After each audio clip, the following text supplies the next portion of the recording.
What's going on, guys? Thank you again for coming back to my channel. Again, big shout out to everybody that's been supporting my DBD videos. If you missed my very first video where I talk about, the best killers to start off with to get what perks, this is basically the survivor version.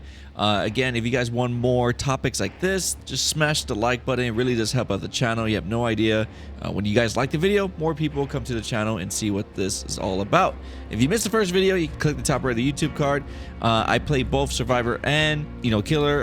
I both have opinions on it. I do have a lot of topic videos coming out in the near future, and I would love for you guys to be part of this journey that I do for DBD, because I really do love the game. But the game does have its hiccups here and there for perks, killers, powers, maps, and all that. So that's why I like to do topic videos. So again, just remember that these are just my opinions. And of course, if you want to leave yours down below, you can always leave it in the comment section. Number one, let's start off with Meg, and why Meg is number one on my list. Meg comes with 3 perks: quick and quiet, sprint burst, and adrenaline. These 3 perks you can use, and you can really give a killer a hard time. Quick and quiet, you get a level 30. It's not the best perk, it's not the top 10 perk I would put it. Maybe you basically, anytime you vault from a pallet to a window, the killer gets no audio, and then you have a cooldown to the max of once you get up to level 3 at 20 seconds. It's a really good perk. It also works for lockers as well. Sprint burst, say what you want, it's actually still kind of like, I would say maybe top 5 or 7 perks used. I never use it. I find it's very noobish, because when people start using it, they mainly use it like walking around or just crouching, or people usually do a combination with this and urban, and they just hide. It is still a great perk, because say for instance you're at a gen and a killer just pops out of nowhere, you sprint burst your ass out of there.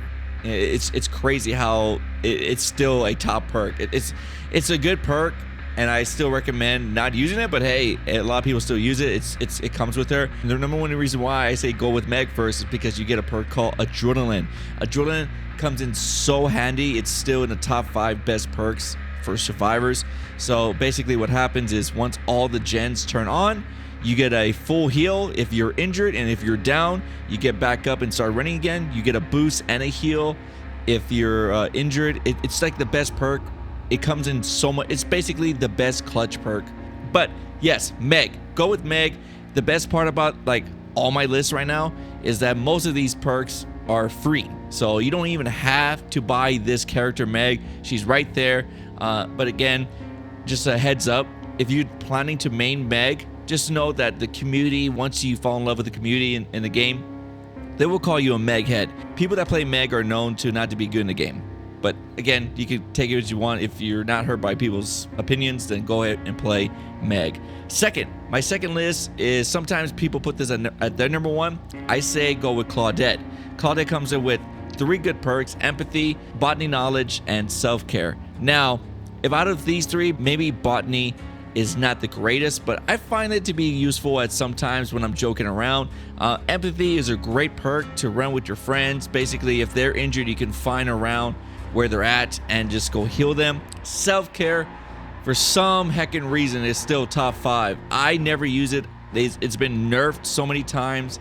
If a killer has sloppy butcher, you're pretty much fucked. You're fucked if the killer has sloppy butcher or claustrophobia or something to slow down your healing. Another reason why I didn't put Claudette number 1, because with Meg's perks, you can still run with the med kit, so it's not as bad. So if you have Claudette, you don't have any exhaustion perks to run from the killer. So that's why I put Meg at number 1st, because with Meg's perks, at least you can come with a med kit, or you can have friends to heal you. So again, if you are looking to have some perks to heal yourself and help the teammate out, Claudette's a pretty good choice to go with, and the best part is she's free. All right, at number 3, again, this is very situational, but I feel like once you understand the game and you're pretty good with Meg and Claudette, you want to advance, I say go with David. Now you're kind of like, what? Why? Now David comes with 3 perks, but 2 of them are actually pretty good. One of them, you get a level 30 as We're Gonna Live Forever. Basically, anytime you take a protection hit, or you unhook your friend or a survivor in a safe hook, meaning that if the terror radius is around, you don't get a stack for that, and you can get a max of 4 stacks. So this is basically the version of barbecue and chili for the survivor. So if you're advanced in the game, I'm assuming you are advanced. Once you finish Meg and Claudette, you go straight to David. Another perk that he comes with that is pretty much meta right now in the top 5 perks is Dead Hard. Basically, think of it as this way. A killer's chasing you and he's about to swing you, and you hit the action button. I don't know what it is on controller, but on PC you can set it to E, you can set it to control, you can set it to your mouse, and you just, you basically dodge the killer. It also works like going over a trap. If you go over like Trapper's Trap, somehow you're invisible. I still think that's bullshit, but hey, they're probably not going to change it because the community will go crazy for that. But yeah, he comes with 2 perk, and his third perk, No Mither, don't run it. It's pretty much just a meme perk, and if you think you're the greatest, run it. But I have never came across a amazing No Mither player. They're all pretty much derps, and it just doesn't do anything. Basically what it does, you get no blood stains, you're quiet. It's just dumb. Just run Iron Will and you'll be fine. Again, my number 4 and number 5 are very situational. You could go anywhere you want. I just feel like this is probably best for you. At number 4, I go with Nia. Nia is actually a pretty cool character. She was one of my first mains. Well, Meg was kind of in a way, but then I got tired of Meg. Once Nia came out, I had to play Nia. She comes with a perk called Balanced Landing. Again, this is one of the best perks in the game because not only do you get a speed burst after jumping off a high cliff or window, whatever, you get a speed burst like sprint burst, but you also get a faster recovery from a stagger. So when you jump down to a high window or any high cliff, you get a stagger like a good maybe second and a half, and it sucks because when the killer's on you, that does affect a lot. But with Balanced Landing, yeah, it could be annoying. You could run a killer at any like in these broken places like Freddy's map or Huntress's map where you can loop a killer for a good while, unless you're playing Nurse or Spirit or something like that. And then she comes with another perk with Urban Invasion level 35. It's pretty good if you're a person that just doesn't like the slow crouching. This with like Claudette or anybody that just has like dark clothes blending in, you are definitely gonna lose the killer because it's actually a really fast. I love it. So, it was really hard for me to get rid of it, but I learned to play without it. But I think it's still a great perk, and you can move around the map pretty fast with it, and also counters like killers like the Hag. So if you're tired of facing people like the Hag, then go for it.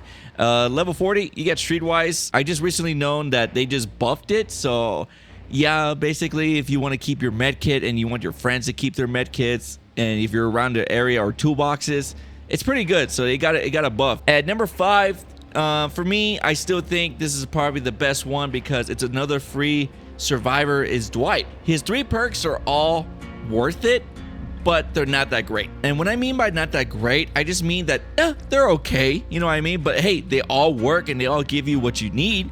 At level 30, you get Bond. I think Bond is a better perk than Empathy. There's a whole debate on that. Everybody will tell you in the community. Bond does the same thing that Empathy does. You see your survivor friends, not entirely the whole map, but 36 meters. So this is a great solo perk. If you're going solo survivor, this is probably the best perk to run because then you can see if like your survivors are being chased by the killer, so you're fine. You can see if one is injured, you can heal them. It's just overall a great perk, and it does what it does what it's tended. At level 35, you get Prove Thyself.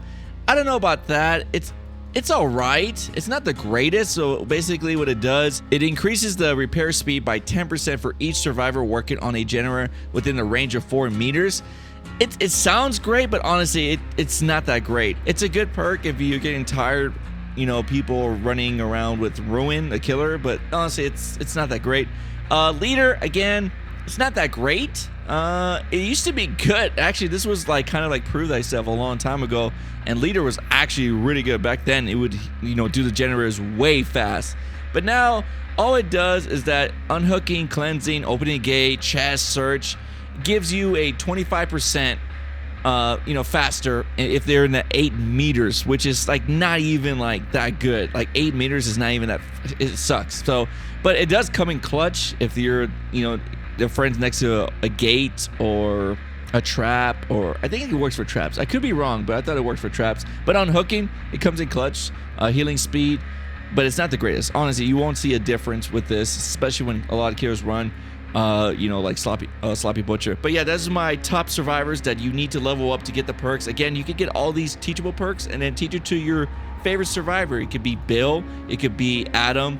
Just remember that all survivors have the same hitbox, and that the newer survivors, such as Jeff, Jane, and Ash, they are by far the loudest survivors, meaning that if they're hit, you can, trust me, I play kill a lot, and I can hear those three the most. If I had to pick one survivor who's the quietest, honestly, I think it's Ace or Fing, to be quite honest, because I can never hear them. Bill, I can hear Bill pretty loud.